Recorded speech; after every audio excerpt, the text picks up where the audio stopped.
Hello and welcome to Dice Punks, a tabletop role-playing podcast where we focus on playing full campaigns in less well-known systems. This week, the Frontispiece Four and their ever-growing circle of crime friends try to rescue Haru Hiryu from Goliath custody.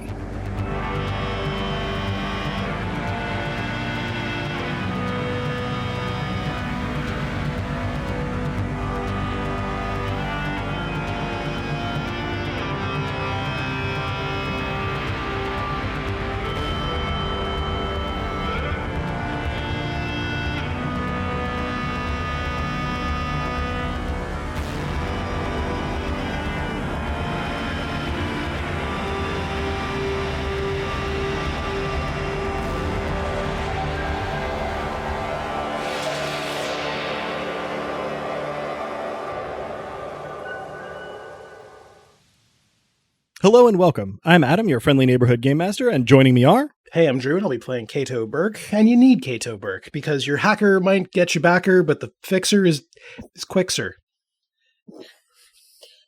Hi, I'm Robin, and I'll be playing Cal Armitage, better known as the Revenant, and hopefully soon, Giant Slayer.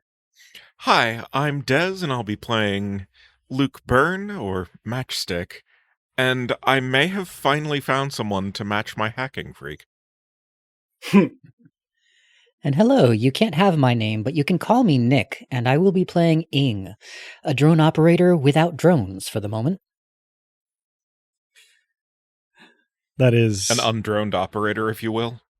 to say that is profoundly sad, but hopefully temporary. We will have to find out as we get into it with our recap of last time, this time courtesy of Cal. Hospitals always smell the same, even the ones that aren't really hospitals. First aid kit and setup is basically one big room, a few cots, and a whole lot of duct-taped optimism. But the air still carries that bleached, clinical sting. The kind of smell that clings to your clothes and makes old scars remember their stitches. I don't do well in places like that, not since, well, getting shot changes the way every beep and whir claws at you, pulls you backward. Apparently it had a similar effect on Apatia when she first came to, and what Canopus was saying didn't help. The Dreamers were built to be slaves, a second attempt at making a thing that could only obey after the androids started gaining sentience. Somewhere along the line, sterile programming grew a pulse. The Dreamers created their own machine god, which started listening. It's been taking notes on humanity, the cartel, the whole rotten structure. Sitting there between the hum of med scanners and the sound of Cato and Apatia debating theology, it felt like one of those therapy sessions I've been missing. The kind where you learn something uncomfortable and then spend the next week trying not to think about it. Faith, machines, the idea that something bigger, smarter gets to decide what happens to us. I don't know if I believe in gods anymore, but I know what it feels like to be the weapon of the people who do. Thankfully, the discussion of theology was cut off when the rest of Slagpie rolled in. Noise, introductions, all that chaos. Thought I was prepared for it, for the band that I'd policed, being a fan of the darker angels of my nature.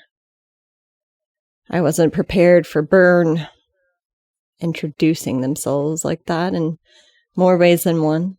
I should have felt victorious when that piece clicked into place. Instead, the floor fell out from under me, and I shifted instinctively to put myself between the kid and the shadow they'd just stepped out of.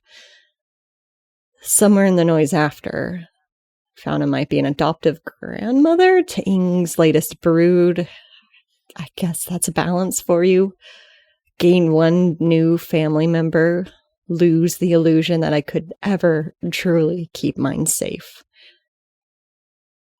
I didn't meet Canopus's eyes as he shook off that same illusion. Didn't need to. I know the look of a parent bracing for the second, final loss. Haru shouldn't have been on the station. Now she was in Goliath custody. That kind of danger hits a part of me I don't like looking at. Not because I can undo anything that's already burned down, God knows I can't.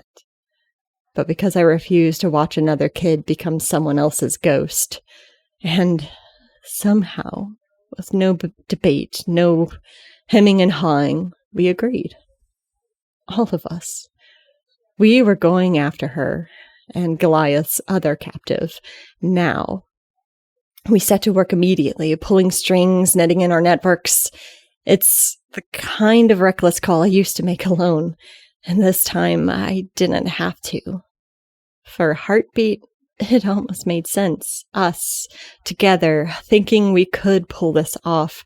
Not just me throwing myself at danger and calling it duty, not just vengeance dressing up like a purpose. Us, fighting hard for the right thing. And then I remembered who we were up against, and how most David and Goliath fights end with David splattered across the pavement. I don't know why I agreed to this. Maybe because I put down some old, ugly habits to pick up something worse. Hope. Hope that I get one thing right. Hope that we save a girl before she's erased.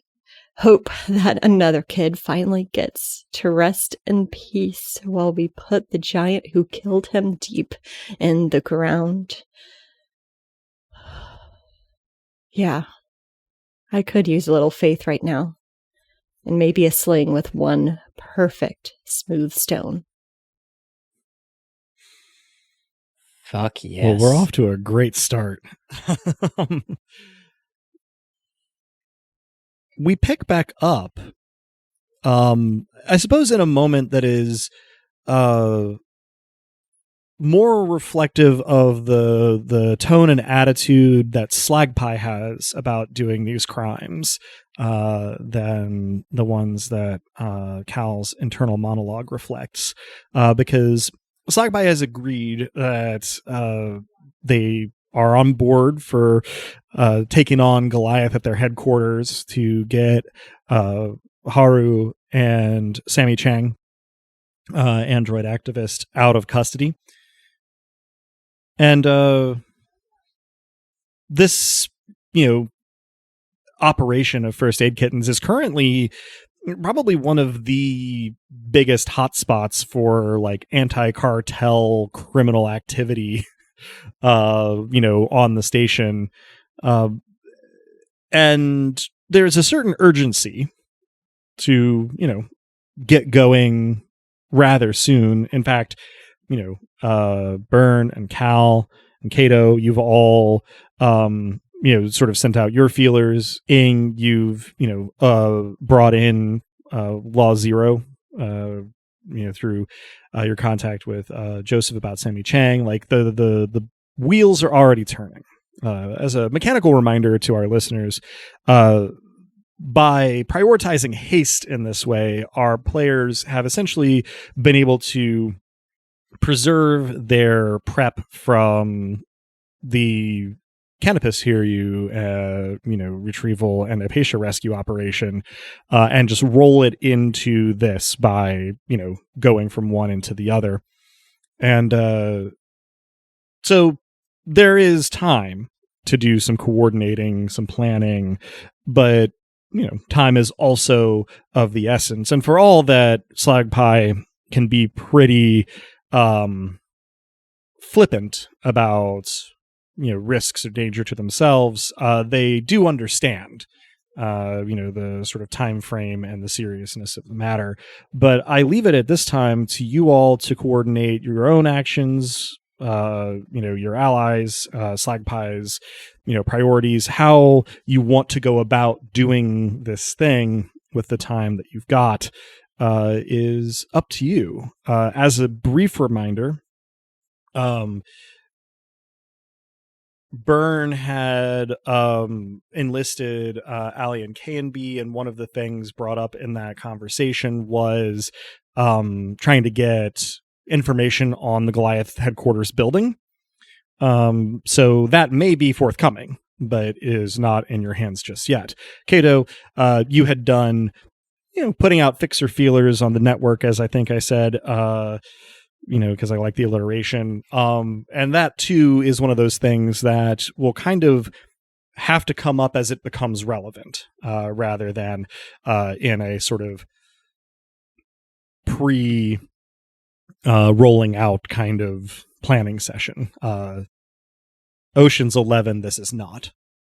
But we'll learn how the mission was supposed to go right as it goes wrong. It's very economical that way. Yeah.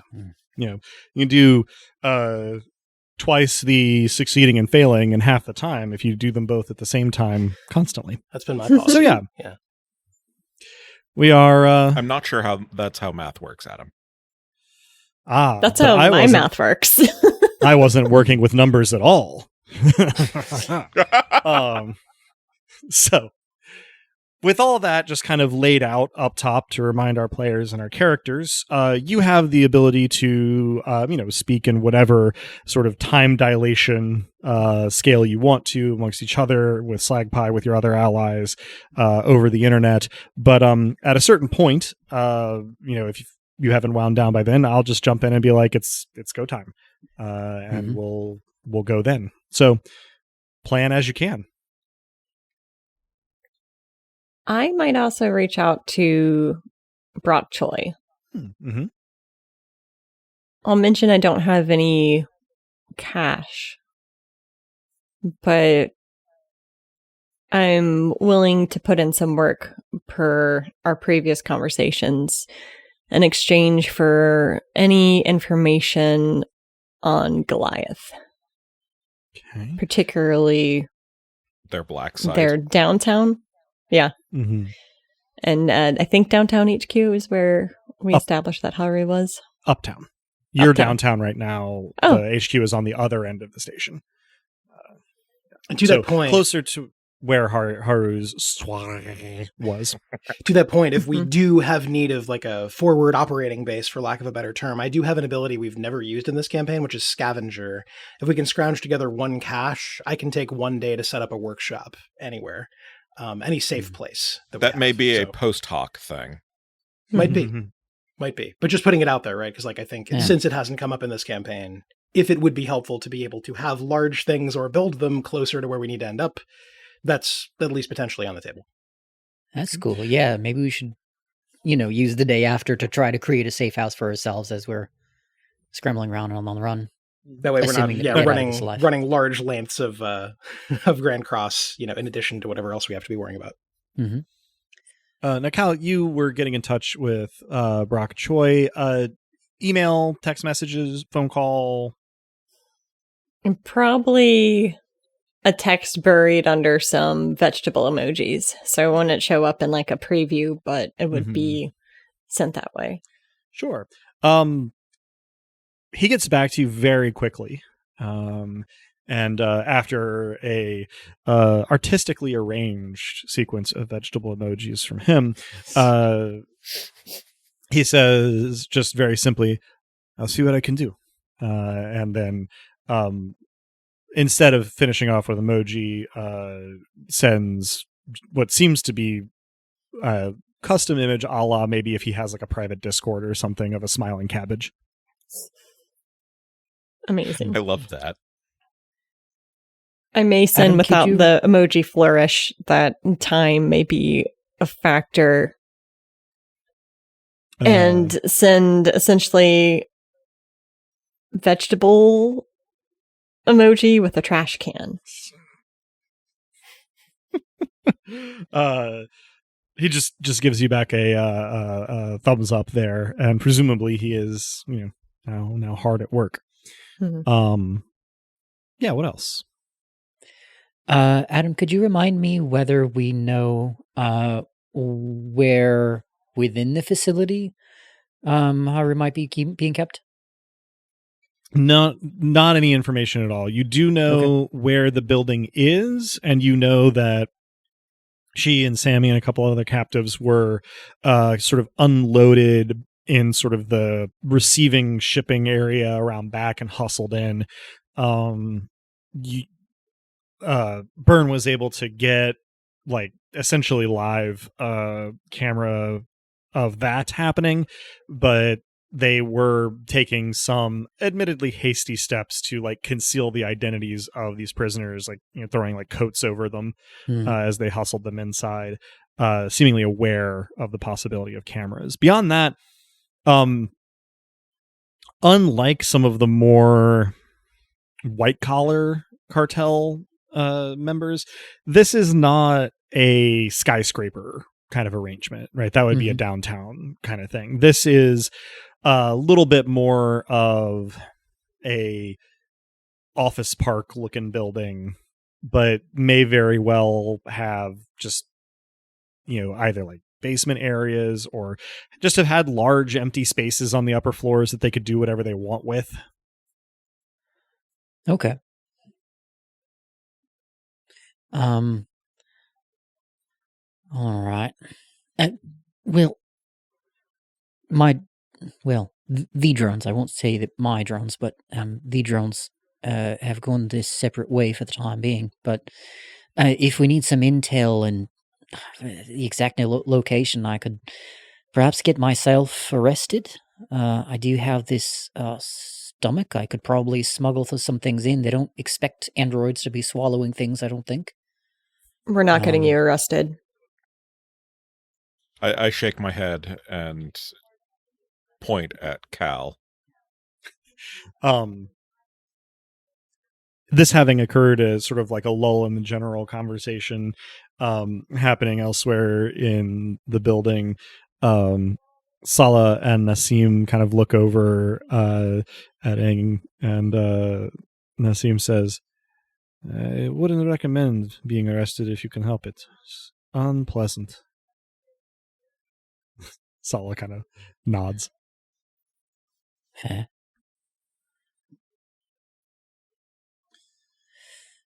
Do we need information, or do we just need gumption? As much information as we can get, and a fair serving of the latter. Mm-hmm. Ava, for her part, says, well, gumption I think we have, and it'll be helpful, but sort of jabs a thumb in Artis's direction and says, we've got our tech whiz working to get some information, and then Nassim kind of breaks in and says, and I hope to have some allies feeding me some information soon as well, but we think we probably have to get started before all of that comes home to roost. So we'll probably not have that much information when we roll out. So we're leaning on gumption, then. Right. At least mostly. Be nice to Ricard know at least how many his guards are balaclava there. on. Yeah, that'd be good. This is actually a good time for me to make a roll on Slagpie's behalf. Let's see.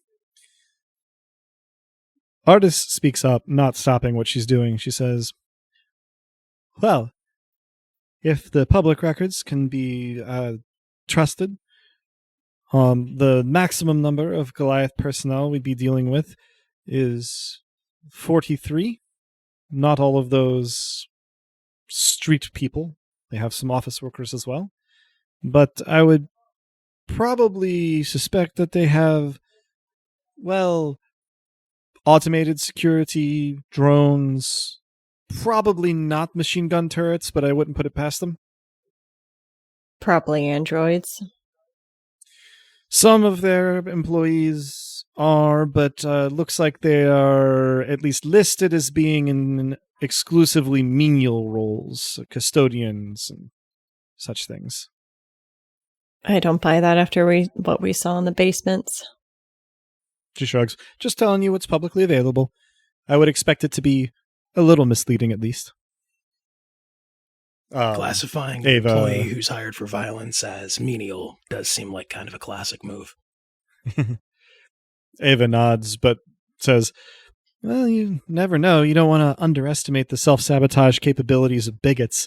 This is an organization run by people who don't really see androids as people, so maybe they are,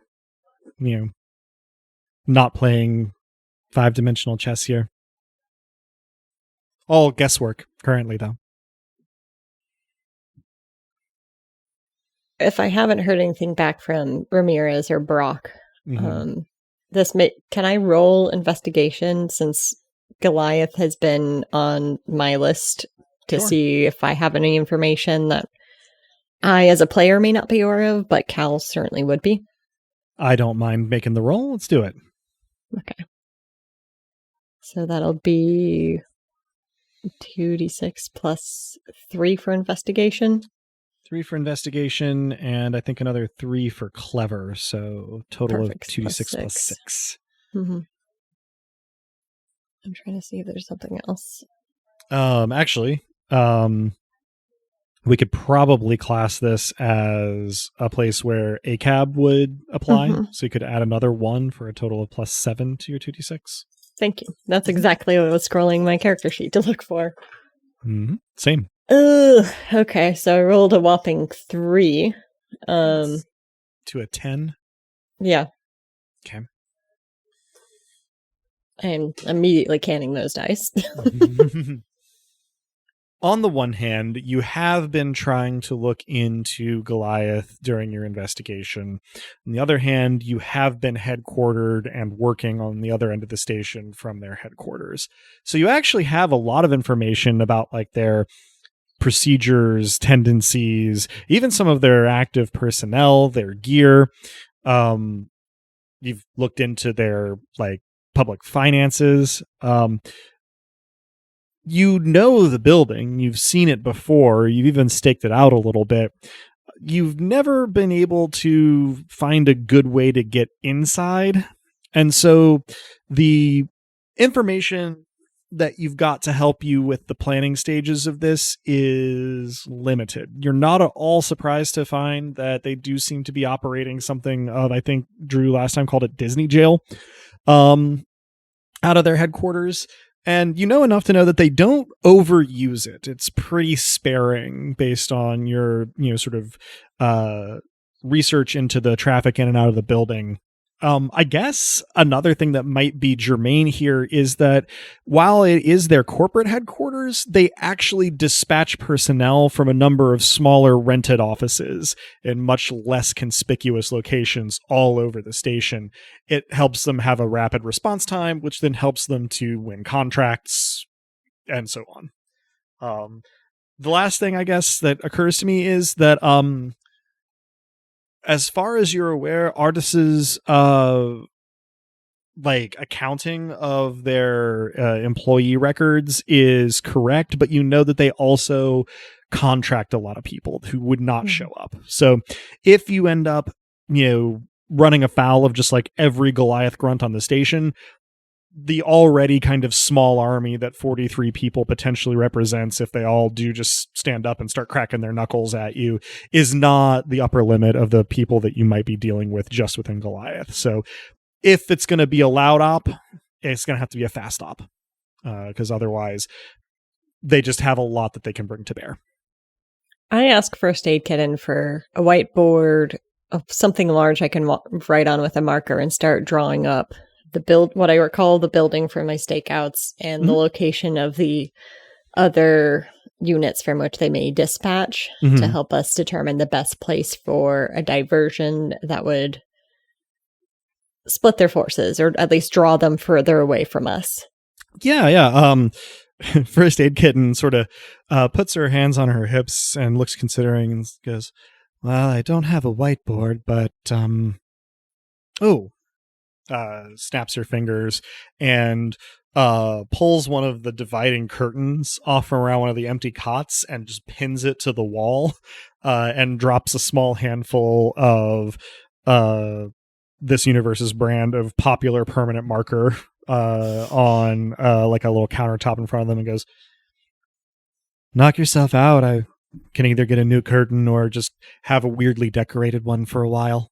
Sort of Rubbing chuckles. alcohol should do the trick. Well, that's probably more expensive than the curtain, but you're probably right. You'll probably want to. Well, we'll probably want you to burn or otherwise permanently dispose of the curtain once everything is done, but She makes an elaborate, yeah, of course, gesture and goes back to seemingly counting up inventory. Although now that you're paying attention, you notice that there are actually like several sort of like zip up bags that this inventory is being counted into. It appears that she might be making little like party field medicine kits for everybody. When I see that she's making party favors, I am going to slide over my first aid kit.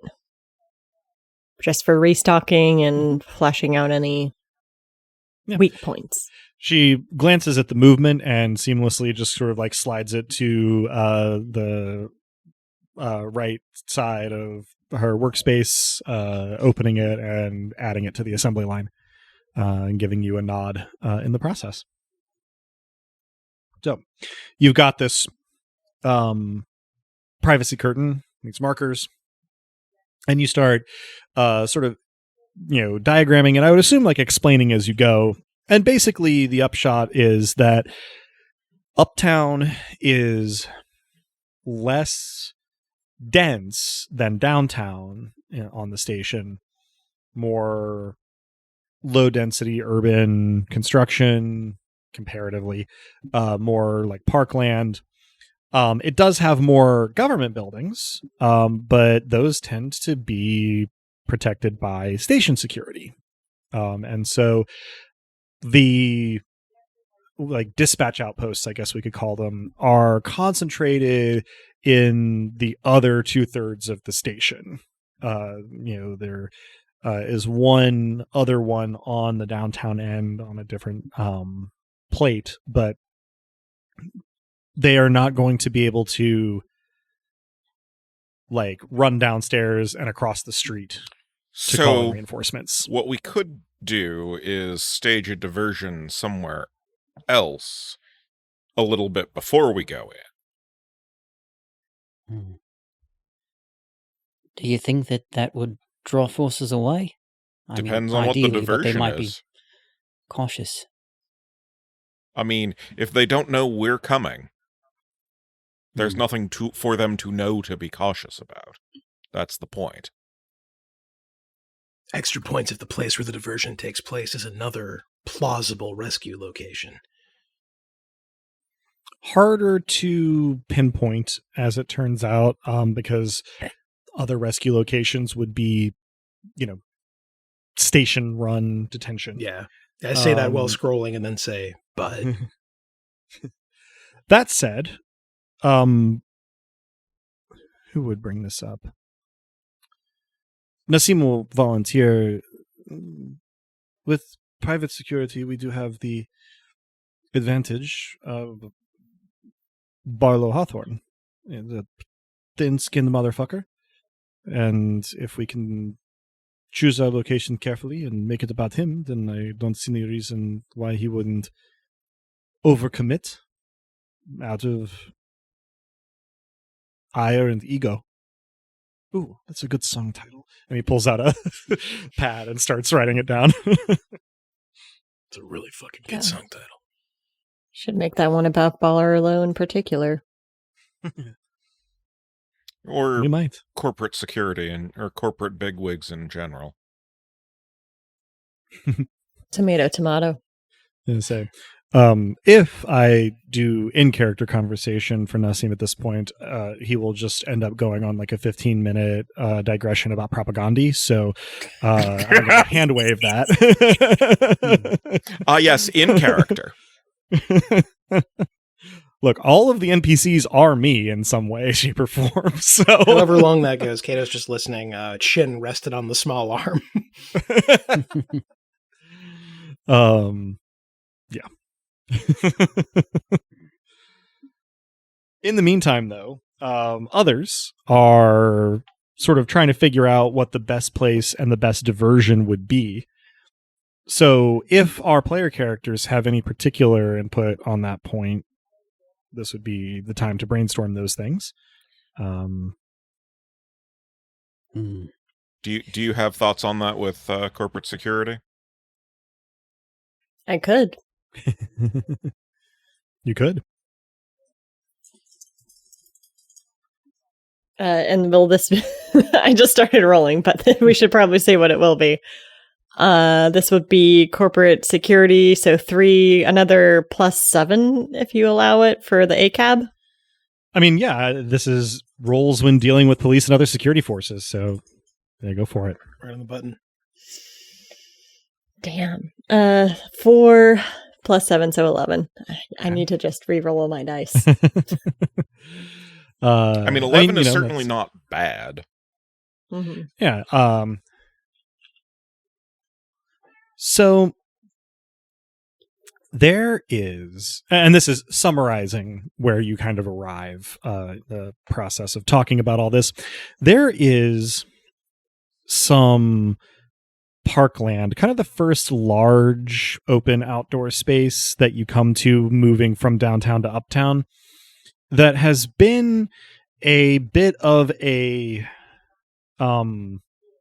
sore spot lately.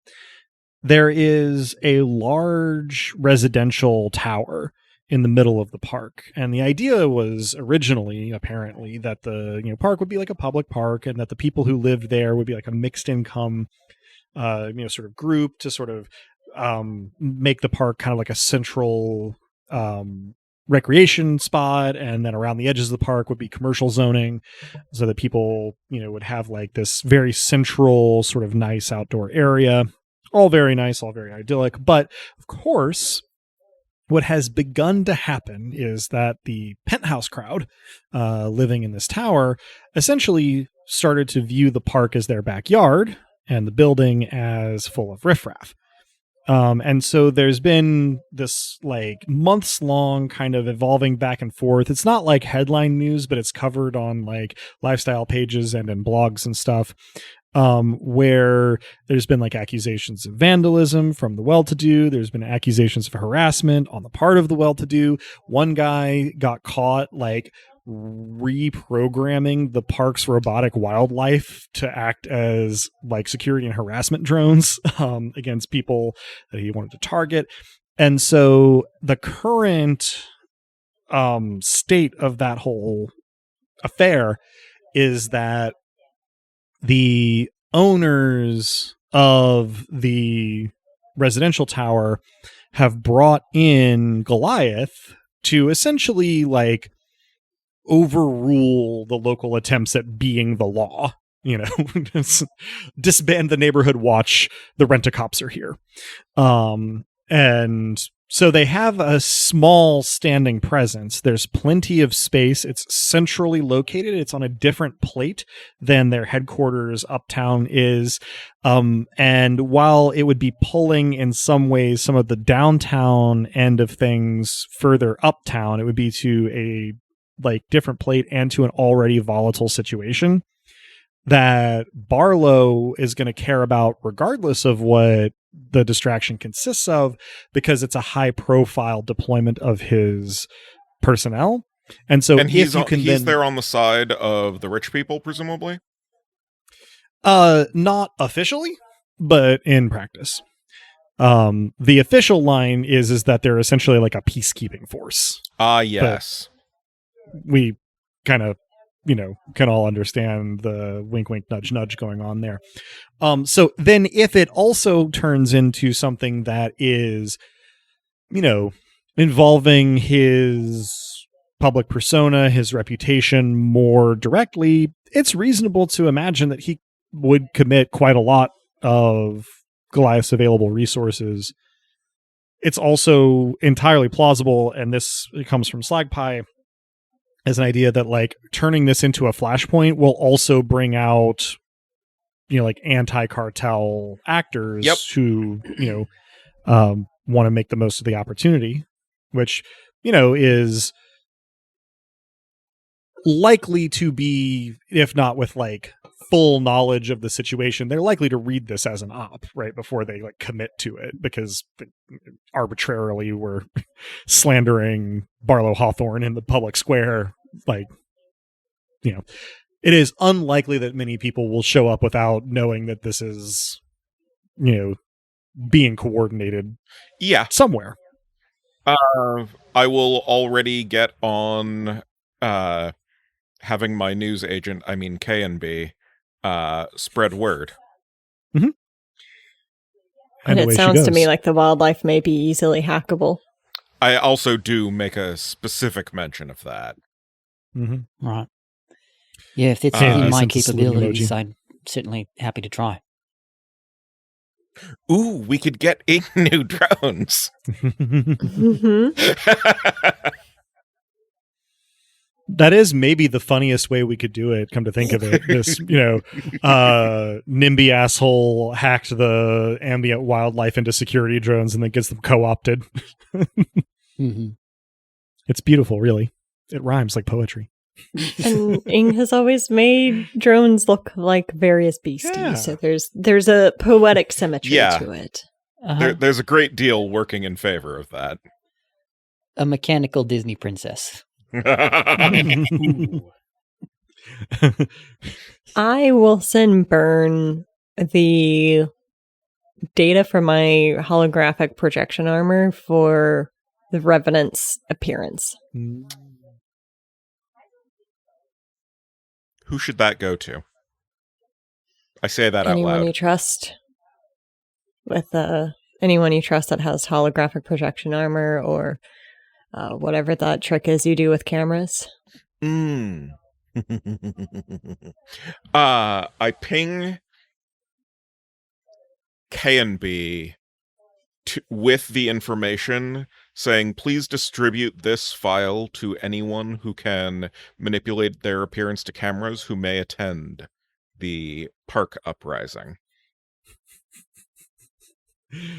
It was a long con. This was actually a remake of V for Vendetta. You're surprised? No. But what part of that was expressing surprise? You were in fact beaming as you said it. K&B gets on that as well. That's actually really quite easy. Make a few posts and away it goes. So I do specify that the holographic projection file should be point to point.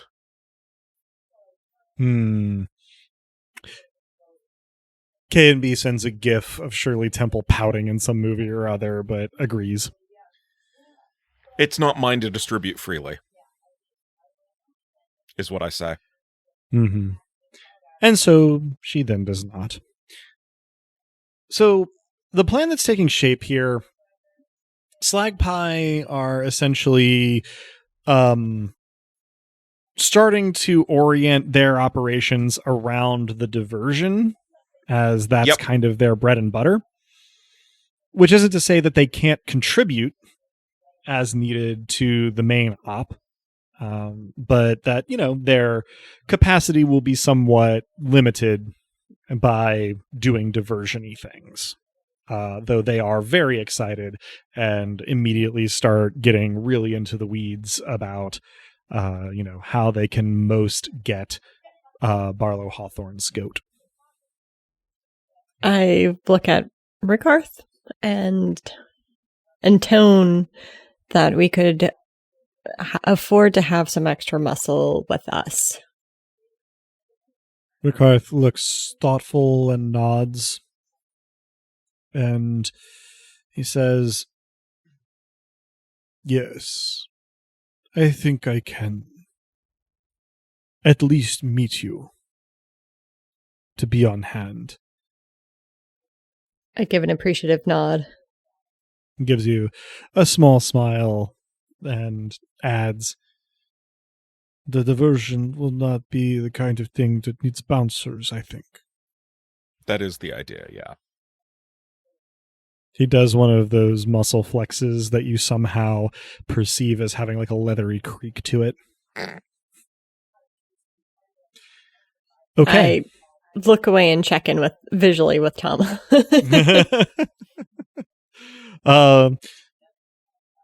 Tama has mostly been keeping watch at the front of First Aid Kitten's space, but she is giving Ricard a lot of attention as he flexes. In the meantime, Cal, you have heard back from maybe Ramirez.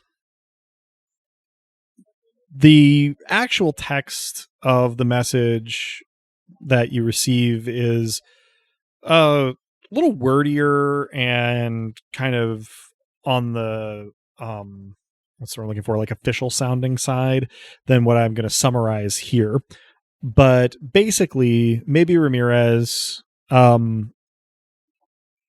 indicates that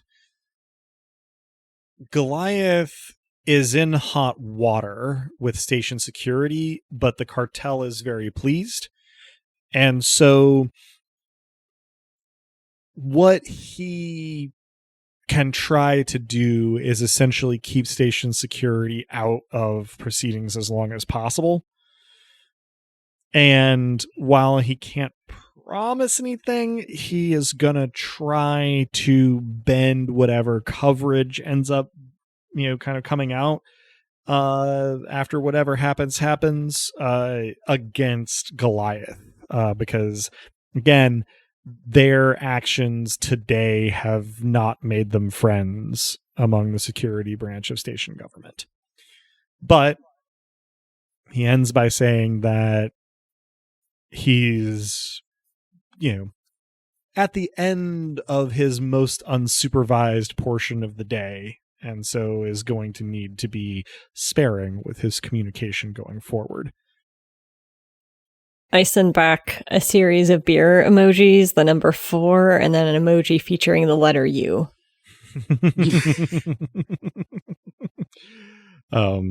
The last thing that you get back from him is a saluting emoji. Meanwhile, you also hear back from Brock Choi. Unfortunately, he does not have the information specifically that you had asked for about the building.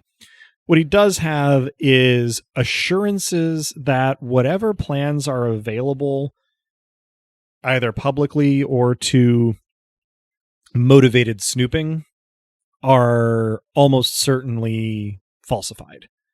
That this is appearing to be something that essentially Goliath has just kind of carte blanche to do with station oversight looking the other way. And so it is unlikely that any digital copies of the actual plans for the building exist outside of Goliath's own probably air-gapped servers. RIP. And then I, of course, go and cross out any relevant information off of the curtain. Sure, yeah.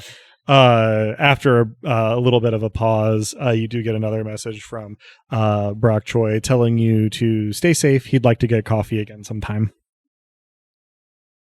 I send a thumbs up emoji.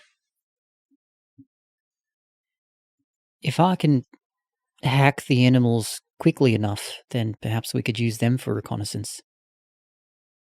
Well, they're at a very different point of geography. Right. So we'd need to get there and hack it soon enough. But otherwise, I'm open to any other ideas. Ava does chime in at this point and say, it is basically go time, I think. I think we've got everything coming together. I mean, it's going to be a rolling plan for the diversion, but we got to get it going sooner than later.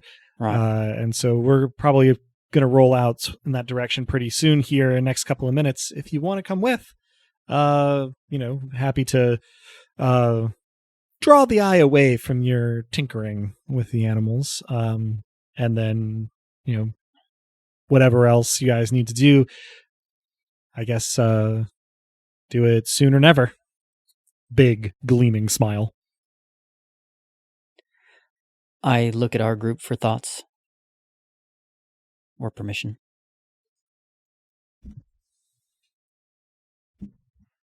I don't know that surveillance would be timely if you are going there, suborning the animals, and then meeting us, as by that point we would likely already be hopefully in. This is not to say that I am not in favor of future domestication efforts. I'd be happy to assist. Fair dinkum. All right.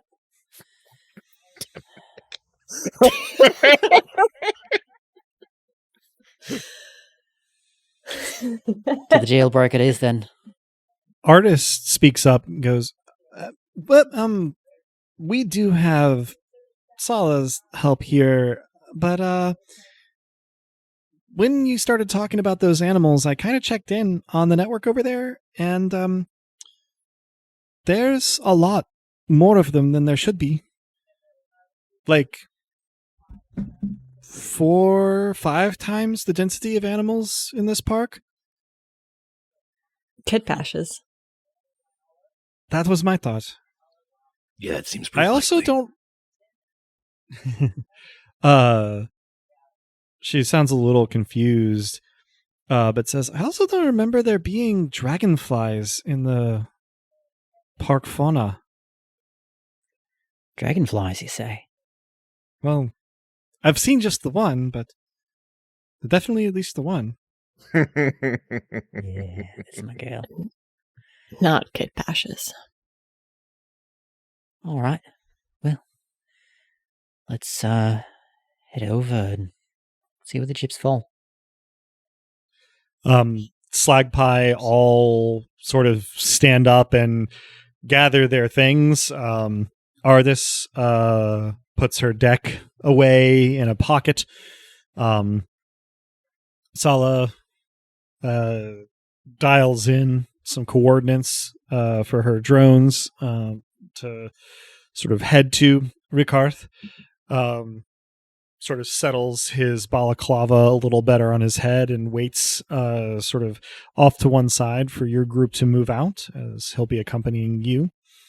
Nassim sends a couple last minute messages and then seems to sort of shrink into his clothes a little bit in a way that makes him unremarkable as he heads for the door.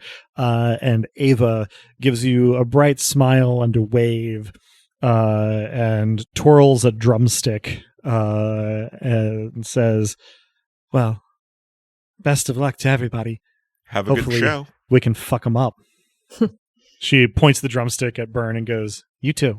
And then like spins it and like holsters it in like a side pocket and starts heading towards the door.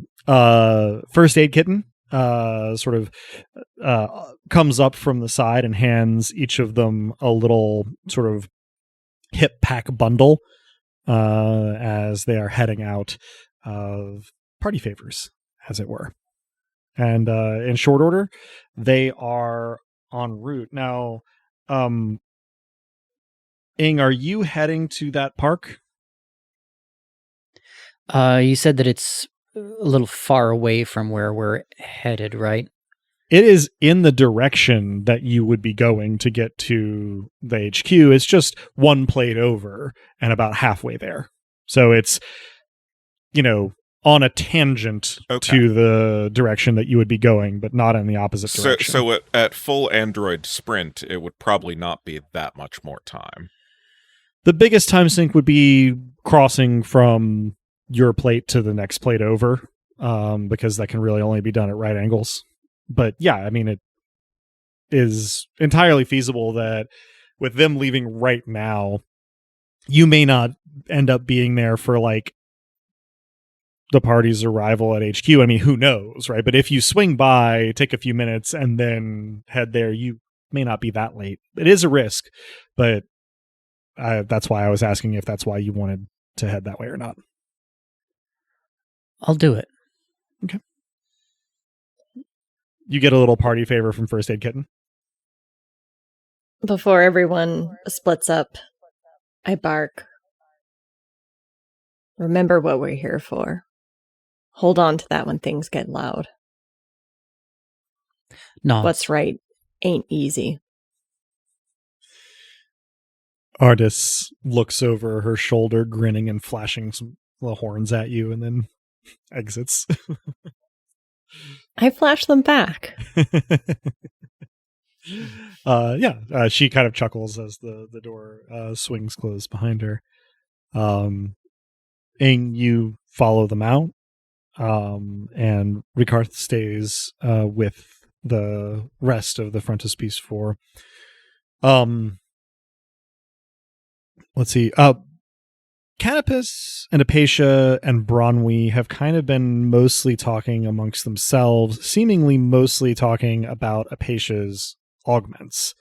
Now that one of the designers of the Dreamers is present to sort of comment on them. But as the party, starts to break up and go into its various different directions, Bronwy kind of hustles over to Kato, and she says, "Hey, been trying to keep track of what you guys are up to. A, good luck. B, stay safe. But C, I'm gonna head back to the frontispiece and keep an eye on things and see if I can't have Gorister available if you have to make a swift exit to help you stay inconspicuous." Yeah, it seems like a very good idea. Thank you. In a number of ways. You're a real friend, as always. She gives you sort of a playfully crooked smile and says, "Well, a lot of me's real anyway. More than you." I give I'm not Bronwy access to everything second only to me and Kato in the frontispiece. That's kind of their way of showing they care. And as for me, I'm not just being earnest because I know you hate it. She nods sagely and says, "I would much prefer you be Kato. But thanks to both of you, and hopefully, there'll be a bunch of nothing. Tell you what, though, I'll bring Prolix with me." And so she heads out.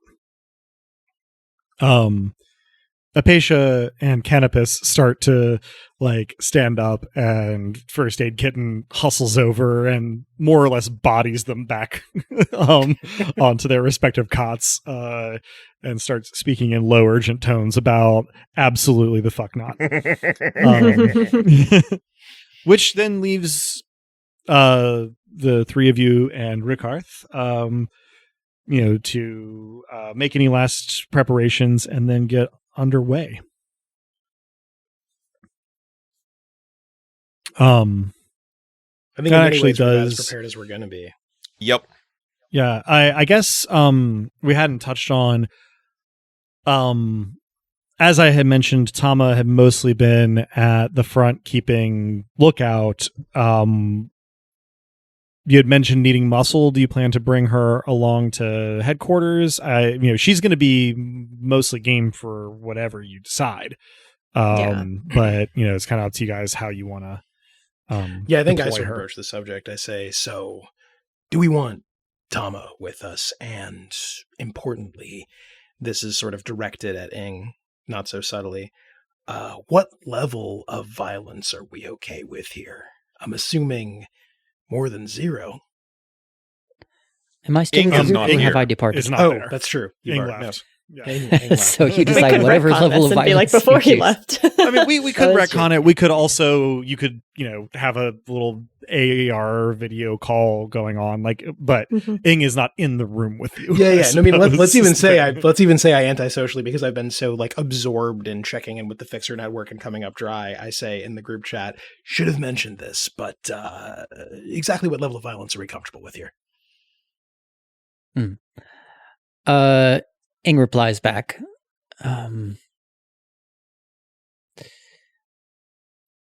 I will continue to avoid permanent damage. But we're all on our own path, and far be it for me to choose for you or judge you. Sounds like we do what we gotta, basically. I completely respect the path that you're on. I will respectfully mention that you are very good at it, though.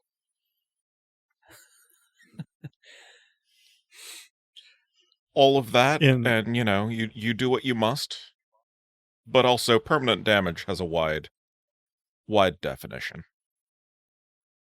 Avoid lethal force unless necessary. But Barlow's on my list. Tama, listening, I guess this is group chat. I was assuming it was voice, but if it's text, I suppose she may not know, in which case it's a coincidence that at this point she opens the chamber to her bullpup rifle to check the round and then racks it closed. Stows it back under her clothing. Yeah, then that's about when I look up from the group chat and say, we haven't actually asked, and maybe it's not for me to ask, but you game for this?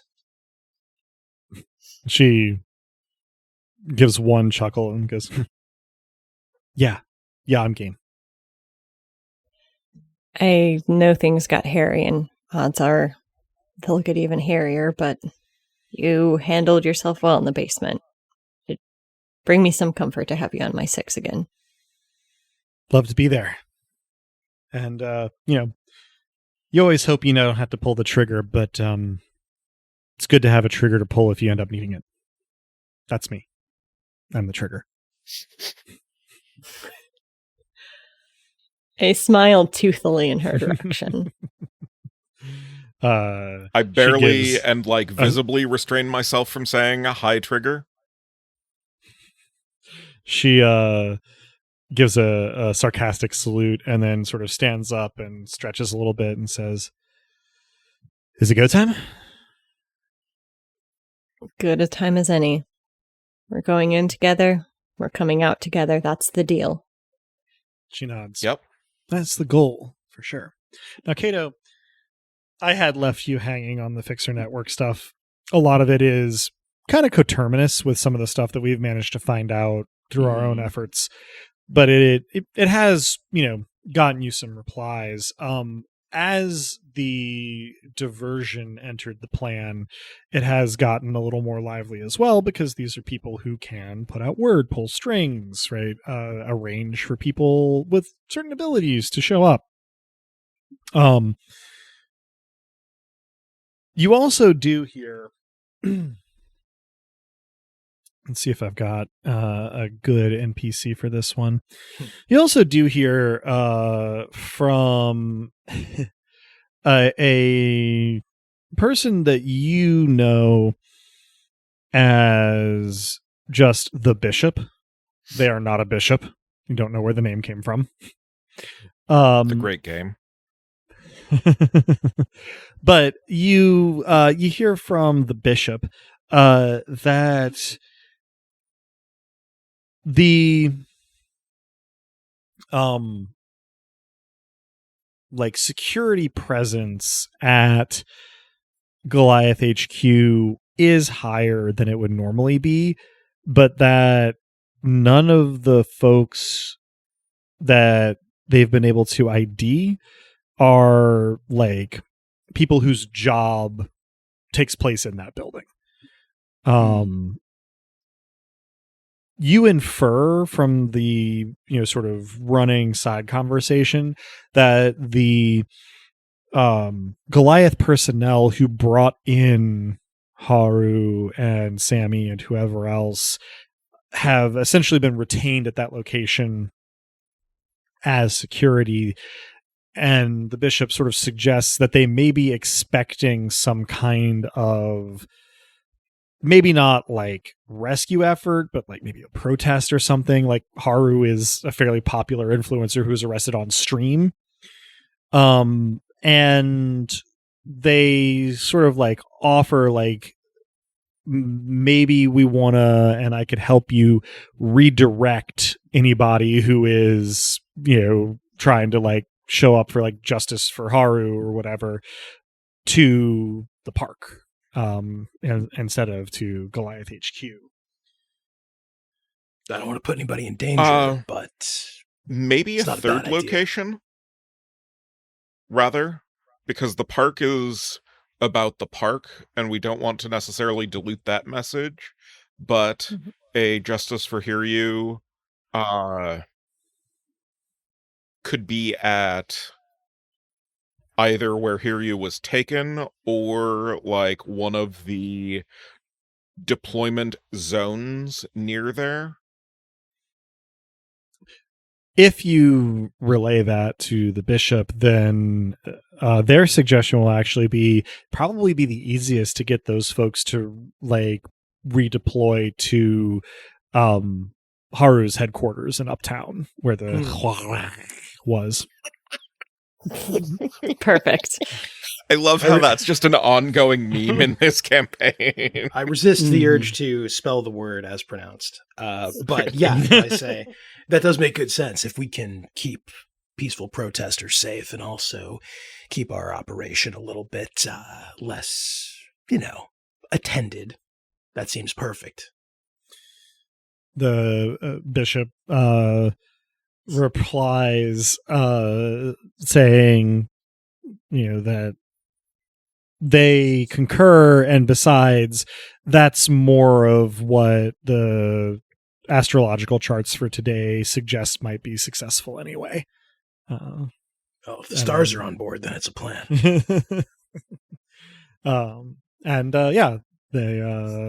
They go about that business as well. And you do continue to get sort of like little, essentially like slightly overlapping group chats from the Fixer Network, which I will try to remember to chime in with when they are particularly relevant. Sounds good. No, and some of this, of course, can be, prep, fiats the conversation already happened. But yeah, absolutely. I'm essentially rudely texting at the dinner table to make sure that we have some manner of distraction on tap. And I, of course, convey this to the group. Yeah. All right. Last chance for anything before you head out. As I've been doing all this, I've also been idly making sure my arms work, since I haven't had a proper tune-up in a while. Just been making sure they work the way they ought. And if that's a roll, enough. It's doesn't have to be. Your diagnostics in testing out your arms are fairly thorough. You're familiar with them. It's the core of your area of expertise. Mm-hmm. They are functional. You don't have a way of conveniently testing like the the actuator consistency. It is possible that you maybe have a little bit less power, either in terms of like fast twitch, or sort of more endurance functions as a result of, lubrication binding or, hydraulics needing tuning up. It may be fine. It may be that if you try to punch a door in, you don't have all the power available, and there's really no way to be sure without like going to a train yard and trying to bench press a train car. Sure.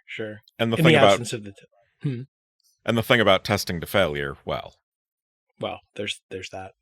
No, so I mean, to all appearances, I'm just doing old-timey strongman flexes as I. Yeah. And at least as far as the diagnostic criteria is available in that environment, everything seems to be working fine.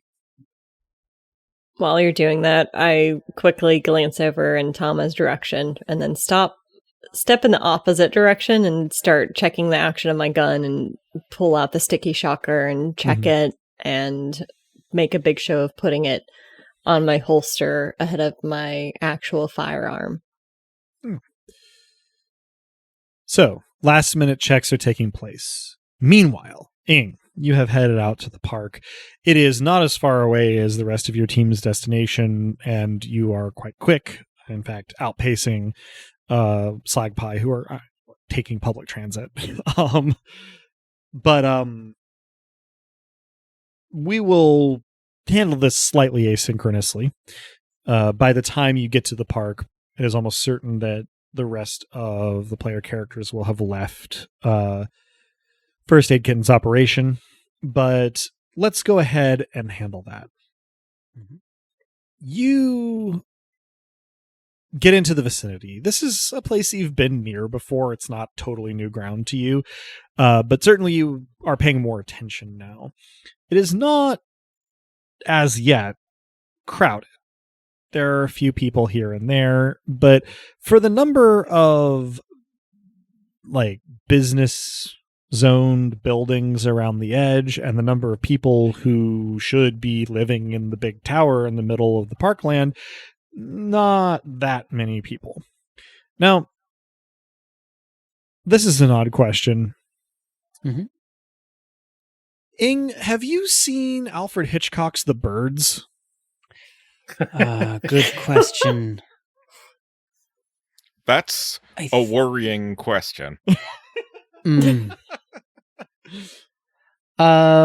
answer would be more interesting? I think it's so certainly not during his early life or their early life, but possibly in the time hiding out, or in the early days. I guess more to the point, has Cal seen The Birds?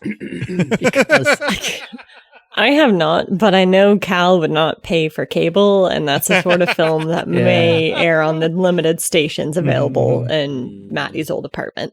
I think Cal has probably seen parts, like maybe 60% of The Birds at various different times. By osmosis. Yeah.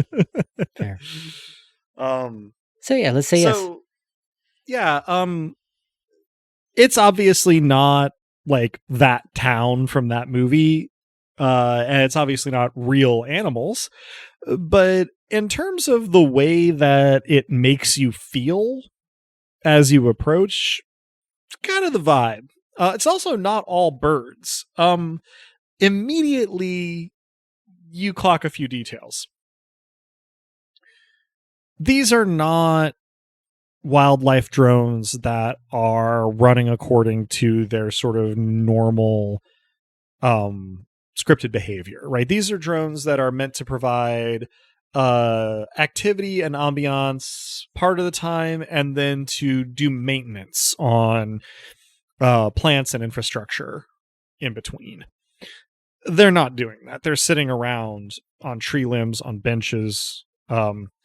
Grand Cross typically does not have a lot of power lines, but this area does have some because of the size and arrangement of the parklands. Not a lot, but where there are power lines, there are animals on them. Of course, it's also not just birds, though the bird drones are kind of where the conflict in this area sort of started to escalate. It would appear that all of the different little models that would have been active in this park, plus some that seem to be from other parts of the station, are around. And so you'll see like 3 or 4 bird drones sitting next to a squirrel, sitting next to a chipmunk, sitting next to a rat, sitting next to 3 or 4 more birds. And the other thing that you immediately pick up on is that there are kit bashes in this mix. They're pretty easy to spot if you know what to look for. And there are some there. And then, at about the time you finish taking all that in, you hear a very familiar rotor hum, and you see about 12 feet away to like your 10 o'clock Tran, just sort of hovering there, facing toward you. It warms my heart to see you, Tran. Swear when we got separated. How are you? And assuming that there's no, well, actually, any response to the verbal greeting before I pull out my gadgets and try to send a message electronically. Tran does. It is not 100% clear that it's definitely in response to what you said, because it's at about a 1.5 second delay, but then does do a very slow counterclockwise barrel roll. It's wonderful. See, you've made some friends. Let me make a quick roll.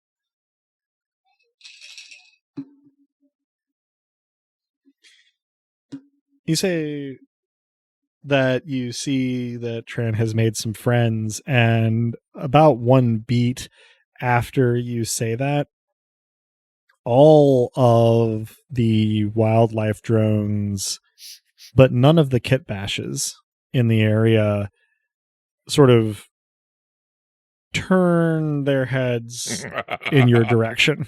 It is deeply uncanny. Gosh, that's wonderful. You're growing up. Listen, I can't stay long. I need to go and free a friend of mine.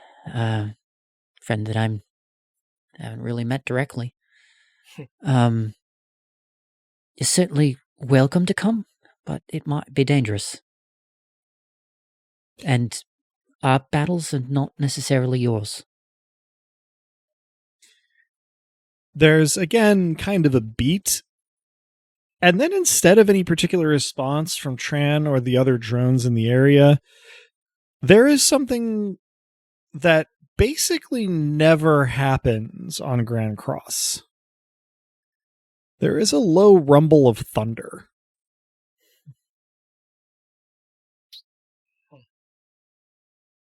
You're not at all sure where it came from.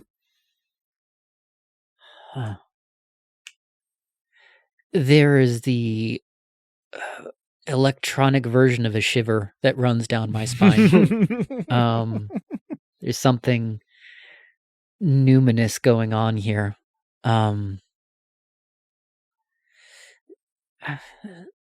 If we don't meet up now, I'll do my best to send a message.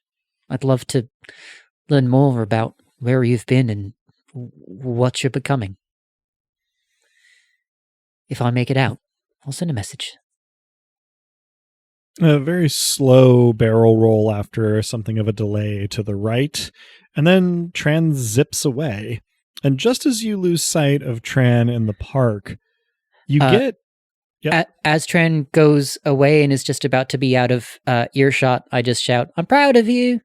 All right, go ahead. About 2.5 seconds after that, you get some...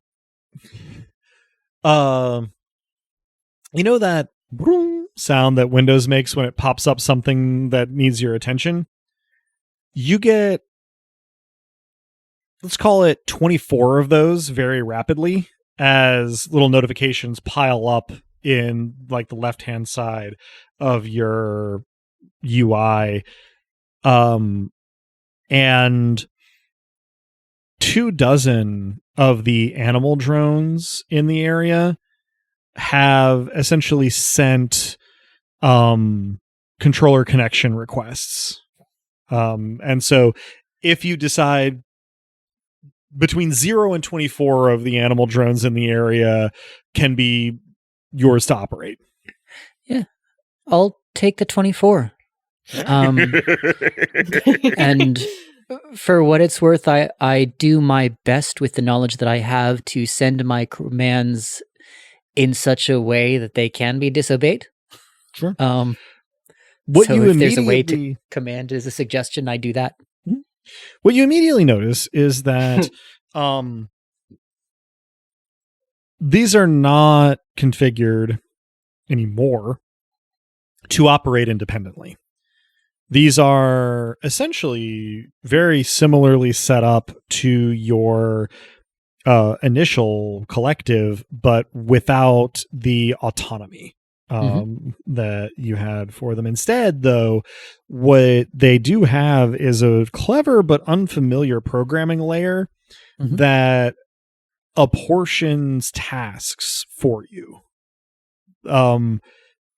It's immediately intuitive how this is designed to work. Essentially, these 24 drones have had the I think it was the Margatroyd protocol that Yep, essentially mhm. allowed them to act much more autonomously. Yeah. That is now a layer between you and the behavior of the individual units, where Cool. you are, instead of each drone sort of being able to have like kind of a heuristic of its own, there is a code layer that you can essentially operate, commands toward, and it will apportion the tasks, sort of heuristically between the drones. The drones themselves, the hardware isn't there to support that kind of,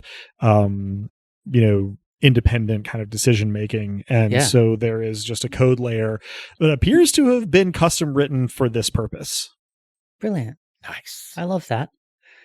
And with a warm batch of servos, in my chest cavity, I will run off at top speed towards the meeting location, towards the jail. Yeah. Good deal. Your new drones fan out in a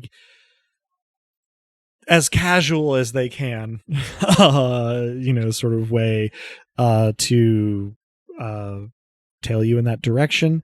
And while as you're traveling, you sort of familiarize yourself with this drone operation environment. The rest of all of those animal drones and kit bashes and your original collective stay behind in the park. And Ing, as you get underway with your new set of drones toward Goliath HQ, you hear another low rumble of thunder and still can't figure out what's causing that.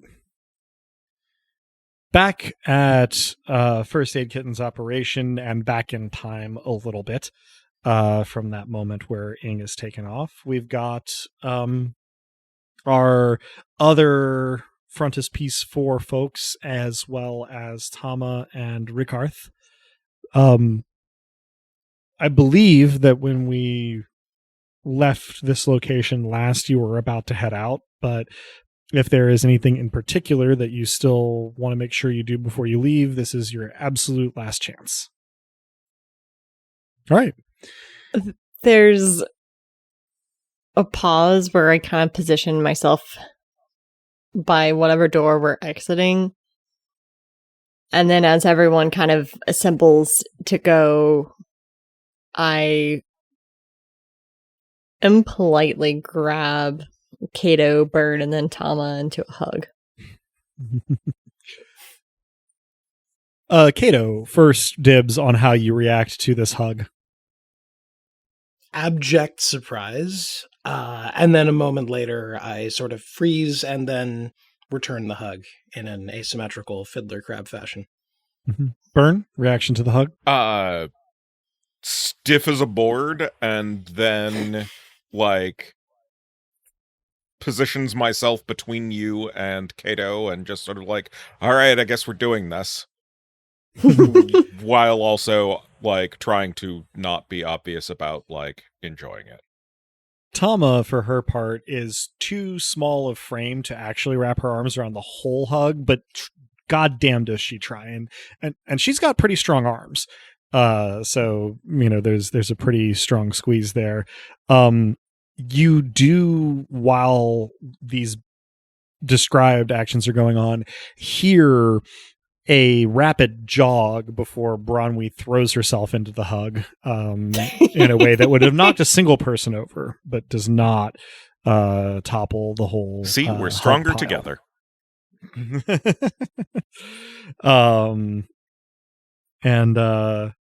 Yeah, there's a big squeeze from Tama and kind of a very cute sound from Bronwyn before the hug must give way to the task at hand.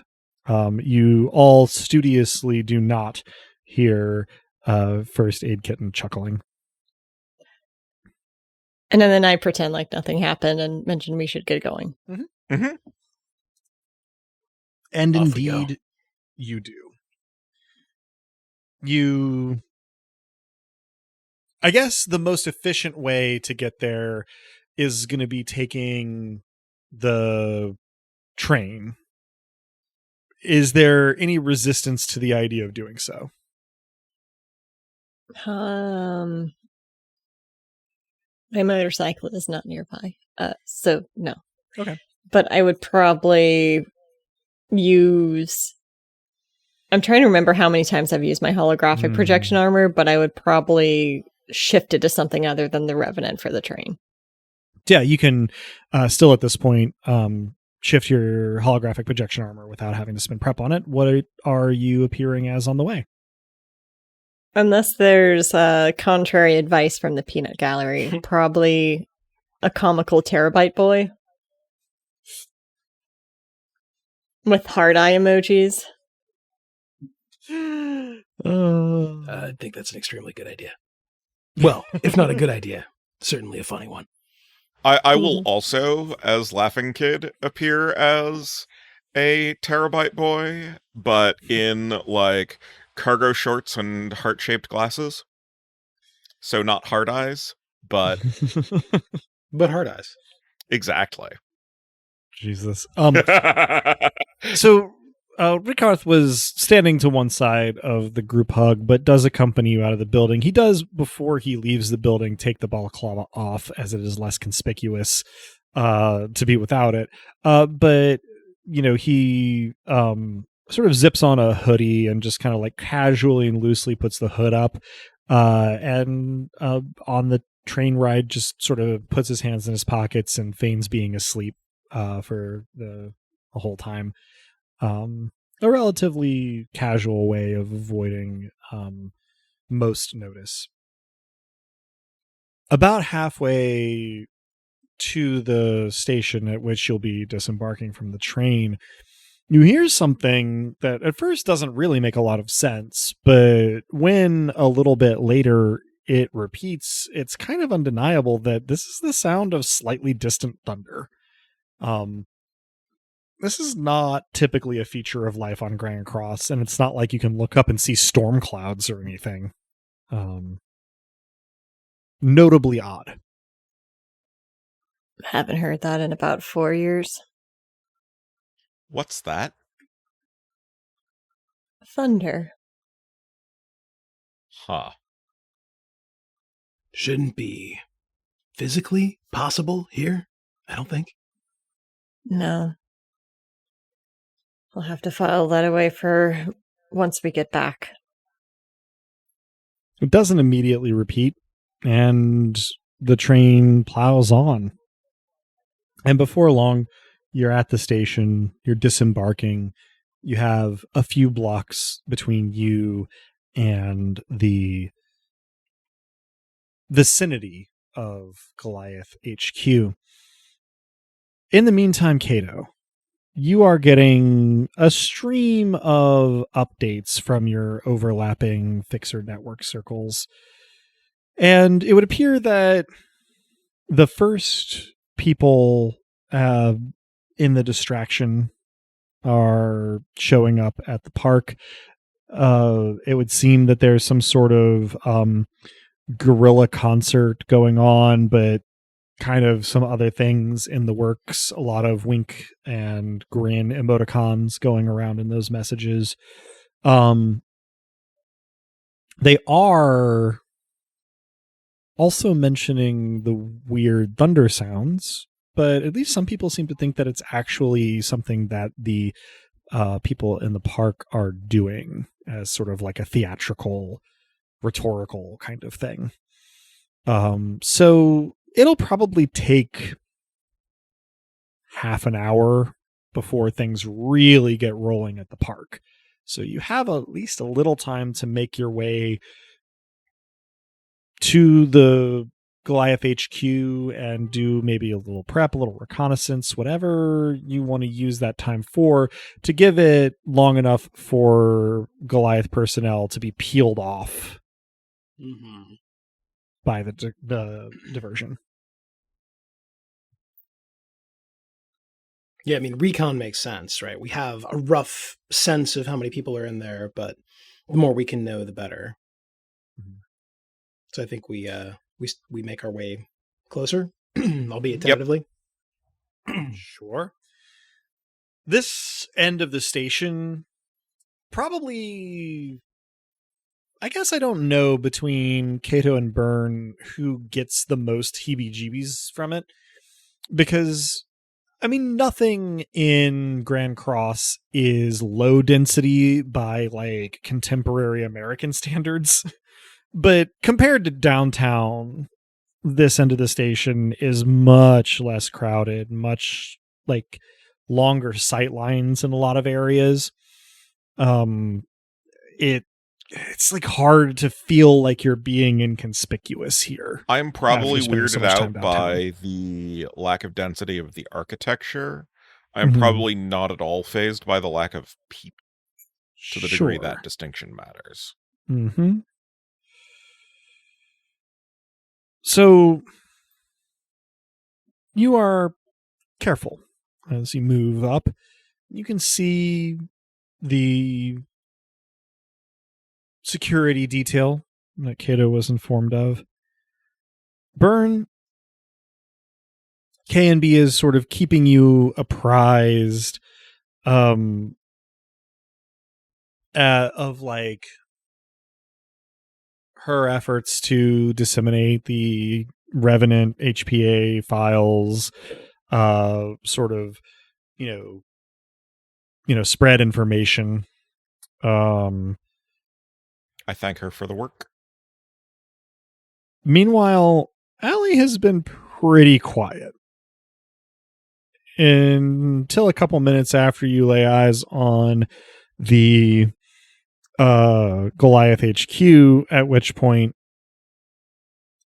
she messages you and says, "So your instructions were to go nuts." Can confirm. And then a link comes through that I click the link. shows a like news blog site with some embedded GIFs of various security and maintenance drones doing synchronized dance routines, as well as some lights blinking on and off in municipal areas. Screens that are usually used for advertising in downtown are instead playing the kinds of anime that you would expect for your family to walk in on you watching. And the subtitles, though, are not the dialogue from the anime, but rather various sort of,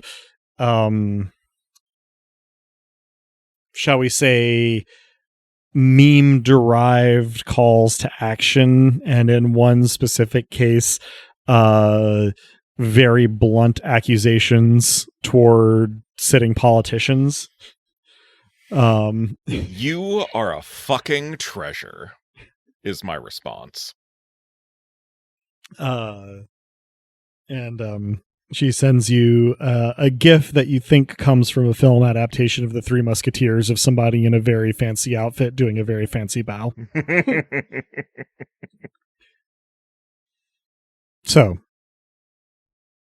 it is probably a couple minutes after this, Ing, that you will be approaching the vicinity of your teammates. And it'll probably be another 5-10 minutes after that Goliath starts committing whatever forces decisively they're going to commit to the park there. That is to say, who knows what their internal communications currently look like, but the movement of people such as it's going to occur is in the near future. Okay. Yeah, I find the rest of our group, animals in the wings. Ing's expression can't change much because Right. of design. but there is an air of excitement as they approach. Right, well, gosh, there's so much to tell, but the short version is that, and the less important of them, is that we've got some drones at our disposal. We could send them in, see what we can get, have them report back. There's a sound that it takes a moment to pin as a delighted laugh coming from behind the holographic projection armor. It sounds like Batman laughing. That's not something he does. Exactly. That's why it's hard to recognize. Hypothetically, if Batman were to laugh. Yeah, exactly. You understand. What's the sound of? I also went to a very cursed portion of. Yeah, never mind. Also, for what it's worth, Tran seems to be thriving and growing the horde. So, gone from a collective to a horde. I see. Yeah, there we go. So that's the important part then. That's great news. It's amazing. Yeah. So I've got to get to the other side of this intact, alive, because I've got important people to meet, and important people to get through this with. So that's what we like to hear twice over. So to the plan. Yeah, go ahead. I clap a hand around Ing's shoulders. The other hand touches the hand on the shoulder, gives a nod. Right. So I'm going to give commands to the drone with proviso, if free will, then disregard and make own choice. Yeah, I send them into vents through windows with instructions to do so stealthily and to withdraw if there is a substantial chance of damage. Okay. I would love for you to roll, pardon me, your robotics and clever, which is going to be 2d6 plus 6. If there are any other modifiers that should go with that, let me know. Nope, sounds appropriate. All right. Okay, 6 plus, you said what was the modifier? 6? 6. Okay. So 12. 12. Okay. In relatively short order. It takes longer for the drones that are trying to infiltrate the infrastructure to send anything back, but first order, there are windows on the 3rd through 5th floors. They only show hallway when the drones look in. And the first floors conspicuously lack windows. That said, there are many more people moving through the hallways on the 5th floor. It seems like a relatively safe bet that the 5th floor is where the most secure locations are. The other place that the secure areas could be would be in the basement, but in that case, you would not expect to see so much activity on the 5th floor. And given the way the station is laid out, basements maybe not always so secure. So, you think probably top floor, 5th floor is where the detention center might be. As the other, sort of more rodent-like drones get further into the building, this kind of firms up your understanding because it appears that even infrastructural things that affect the middle of the 5th floor are on their own systems. It's not part of the HVAC system for the rest of the building. It's not part of the power grid for the rest of the building. Okay. I'll report all this back, of course. Mm-hmm. What information you do not yet have and do not know if you're going to get is how one would effectively navigate from the first floor entrances to the 5th floor detention area. Your drones can't so far really detect that kind of thing without risking detection taking a very high risk of detection is how I should have said it. And so such has not yet been done. That said, you have an extremely comprehensive sort of information environment about the exterior of the building and its immediate environs. And so you can see where every person, sort of outside and just inside the building is at all times, what their movements are like. You can largely tell what their sort of equipment and threat level might be. So as that information becomes relevant, you have it until further notice. Okay. All right. So the question is, how do we get to the 5th floor without being detected before then? Is the 5th floor or the top floor? It is.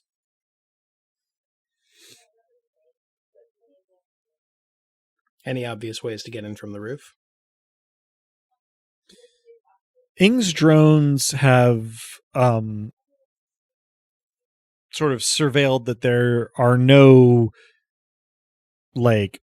intentional entrances other than on the 1st floor. It is common for buildings like this on Earth to have HVAC and antennas and maintenance stuff on top of the building. That is not the case for this building. That stuff seems to be located in the basement here. So the only real points of ingress from directly to the 5th floor would be if you were able to breach the roof with heavy equipment or explosives, most likely, or the windows into the hallway on the 5th floor, which is where the largest visible concentration of indoor personnel is. And you have to imagine that those are not glass windows. And have our distractions kicked off in earnest at this juncture? I would say in the process that at this point, everything that Allie is doing is already underway. And the goings on at the park are picking up steam. Many revenants have been seen. There's commensurate sort of noise and confusion there. The redeployment of Goliath personnel, you have a feeling that you're going to be able to see it from here when it happens, but it can't be that far away. If there's anything preliminary that you want to do, probably do it soon. Because there's probably going to be whatever movement of personnel is going to take place, probably going to take place pretty soon. If there is some way to present as Goliath guards or Goliath personnel in the chaos, we might be able to fake our way in, and that doesn't get us past electronic security measures, but if there's some way to acquire uniforms, that might be a way, or pose as maintenance personnel. But I don't see that there's much way to do that right now. Finding a uniform that fits me would be remarkable for a start. Sure. And also not believable. Mm-hmm. And unless they've got personnel that match that description and don't actually wear uniforms, then right. We can always fake an arrest. Mm-hmm. There we go. That's possible. And I do have the means to stun personnel to steal at least one uniform. And if your holographic projection armor can shift to a new form, will that disguise you? It'll be very obviously a hologram. Okay. I would deactivate it. All right, any better ideas than a fake arrest? Rikarth speaks up briefly and says, if we get me a ladder, I could probably get through those windows. Long ladder, though. Hard windows, probably. I could get through them. Who am I to deny? Sounds well, like it may not be instantaneous, but I could get through them. Sounds like a problem for the fixer net, possibly. That would not be exactly subtle. That's true. I could probably spoof cameras to make it at least less unsubtle. Naked eyes would be able to see something like that happening, though. And noise factor as well. It depends largely on where the ladder is relative to the windows, because there aren't any on the first 2 floors. I'm already asking around for a very big ladder. HF immediately responds and says that they have in the past provided 3 extension ladders that could be lashed together, but it takes a minute to get them where they're going because you can't exactly take them on the trains. How much of a minute?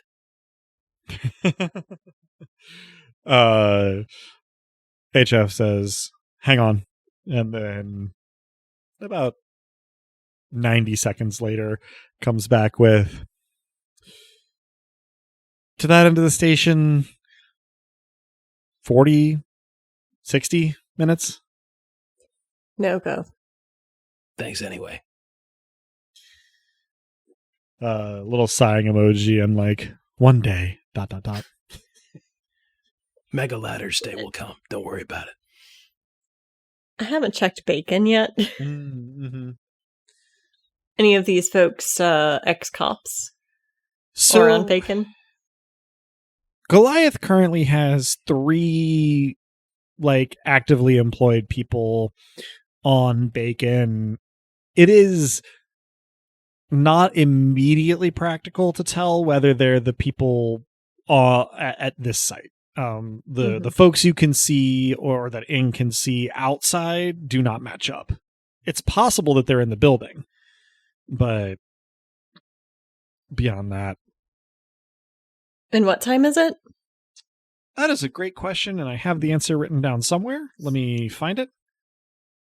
Okay, so this session began, I have it labeled as late-ish in the afternoon, call it 4:30 p.m. So probably by this time, let's call it between 5:30 and 6. I am out of job. And I have an experience in security. Could name drop enough to maybe get some people near me, stun them, steal their uniforms. That gets several of us in. And without, a series of extremely loud sounds. As you say that, another louder rumble of thunder comes from some fucking where. This was the loudest peal of thunder yet, though if... Any source identifiable? Really unclear. It's not close by. If I have the time, I'll try to sample, recordings from different places to try to triangulate. I would love to get a hacking roll for that, actually, just to have the broadest swath of information possible. I get to roll something this session. Yeah! 8 plus, what is it, 7? Or am I plus 8 now on hacking? That's... I think 8. I think you're at 8, according to what I've got. So that is 16 on the hacking. Okay. So you are able to crunch some numbers pretty quickly, not like seconds after the thunder, but, reasonably quickly. And it appears that it's actually originating in sync from either end of the station and from some bit of infrastructure in the middle. Sort of that multi-layered is concerning. Mm-hmm. And as the last syllable of concerning, sort of as the sound of that dies out, there is a very different but very loud, close, and still booming sound as a transformer explodes, presumably underneath Goliath HQ. Oh. If you have ever heard this sound, it is very distinctive. If you have not, it is a, how could I best describe it? Where the location of the exploding transformer is the point at which God has hit a bass drum as hard as he can. It is the closest I have ever been to feeling an earthquake. It is incredibly loud and incredibly bassy, and it will shake your furniture if you're close to it. Mm-hmm. Yup. So the glass in the various windows on Goliath HQ is obviously not glass, because if it was, at least some of it would have cracked.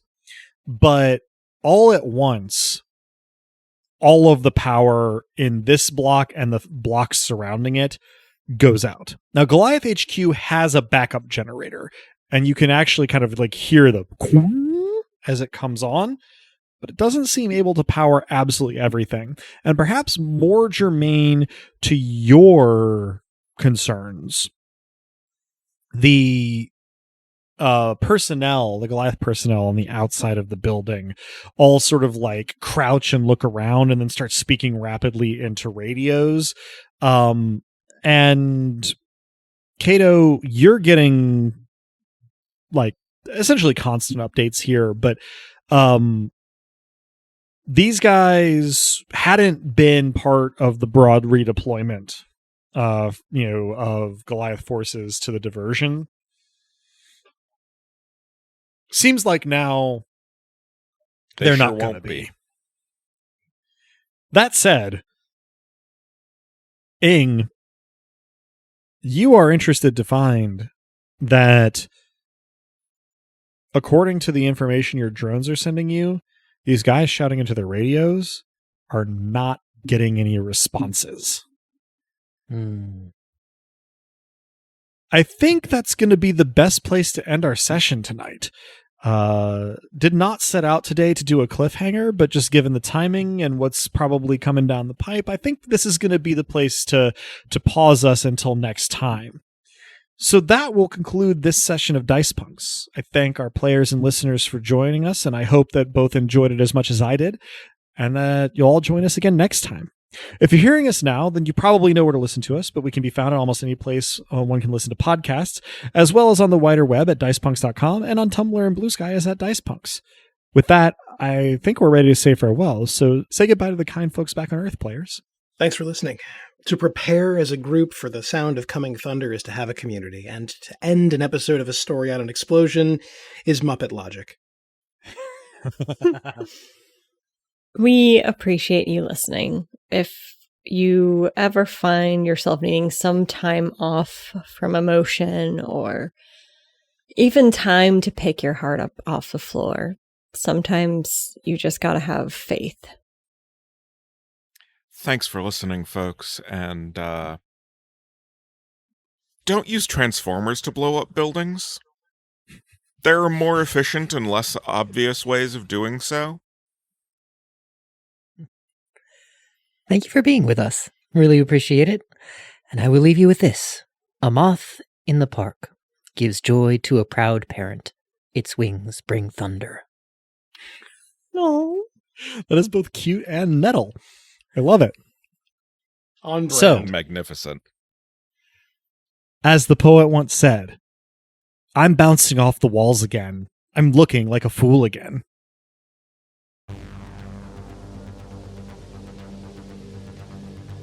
Beloved listeners, thank you for tuning in. Stick around through the admin stuff for a campus safety briefing. The music in this episode, Augment or Die, is by Emerson, Boatwright, and our very own bookmonger, Drew. Check out their work, the link in the show notes.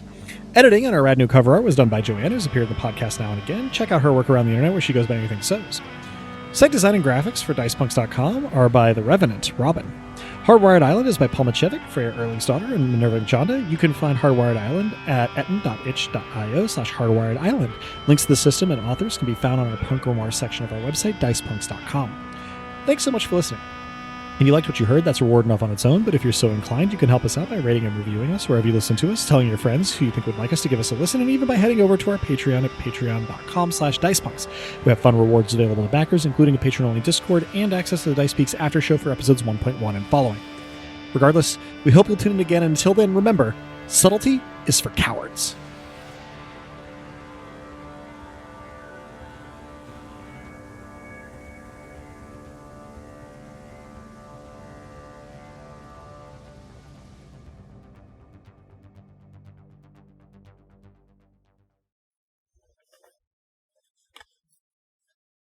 Greetings, students. Officer Armitage here with your weekly G-Pole campus safety briefing. Brought to you by our... still taping over old files. Briefings are supposed to increase student safety and build trust in the PSS. My homework is supposed to make me feel all fixed and shiny inside. Neither one's delivering on the sales pitch.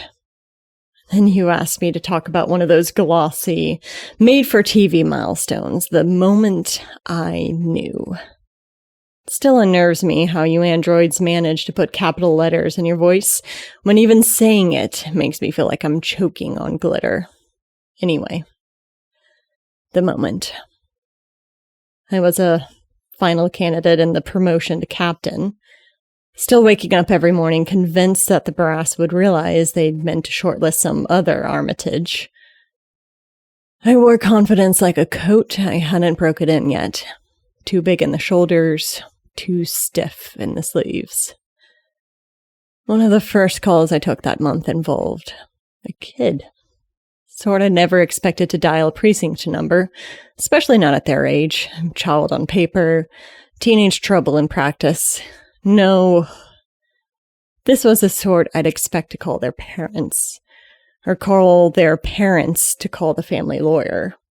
I was dressed the way I thought someone serious and intimidating should dress. That is, the way my parents would have dressed if they were on their way to intimidate someone.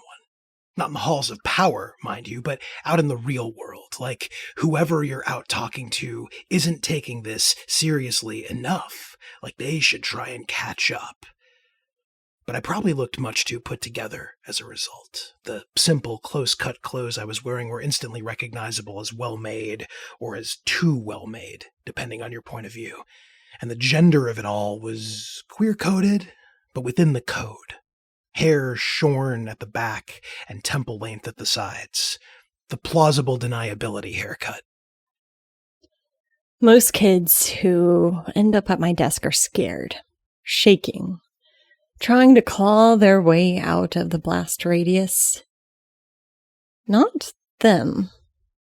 They carried a taut, singular focus, righteousness sharpened to a point.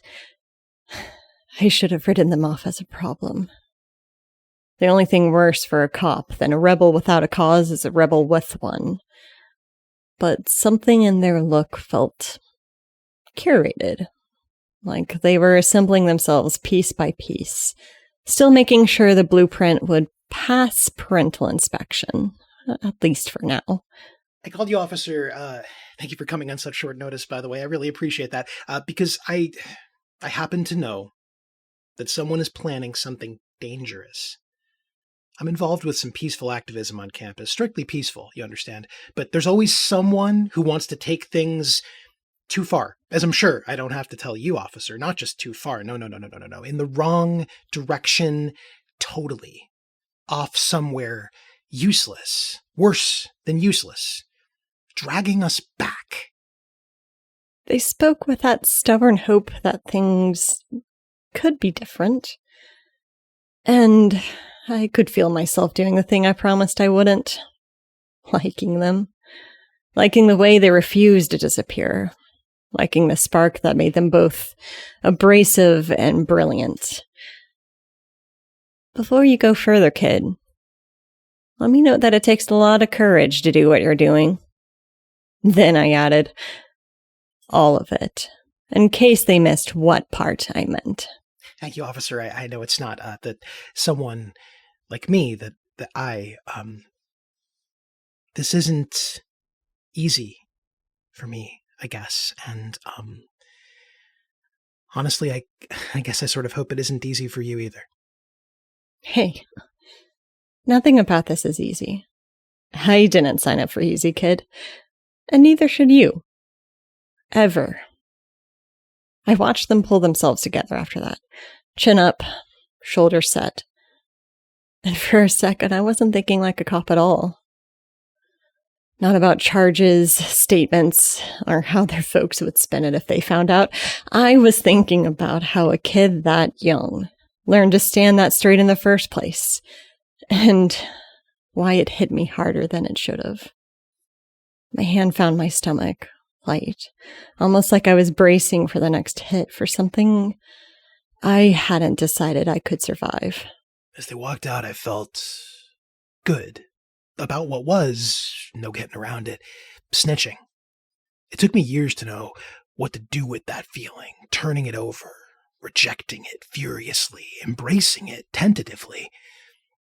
More unmooring than the idea that that cop might have actually cared was the idea that they might have been genuinely trying to do the right thing, or the closest available approximation of it. So, was I? I tried to look them up once, back when I still remembered their name. Records trailed off into nothing. I told myself that kid had gone on to some blindingly bright future, public office, medicine, corporate empire, whatever parents brag about these days, but that wasn't what I wanted for them. I wanted them to chart a path as unique as they were. I wanted them to knock the whole damn world on its heels. And some selfish part of me was furious that I'd never get to see who they became, that I'd never get to see them continue to do right, even if it was hard. So, yeah, that was it. That was the moment I decided to keep the pregnancy. Hello?